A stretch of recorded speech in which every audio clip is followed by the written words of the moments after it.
Hey, we're back. This episode is all about Washington laws, new laws for 2025. So we're going to break down some of the new laws coming to you from Washington.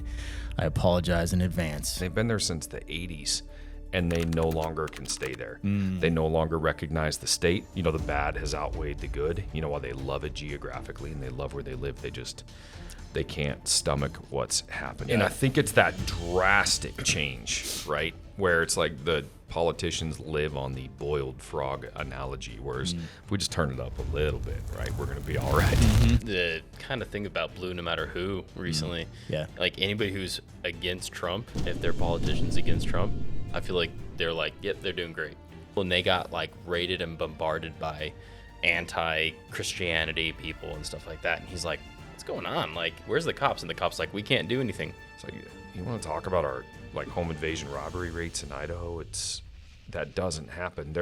Everybody that would do that in Idaho knows there's a dude that's been daydreaming about this moment. And we're not up here touting that Idaho is perfect, but that sort of behavior is not acceptable here because there's a recognition that it leads to far more violent ones.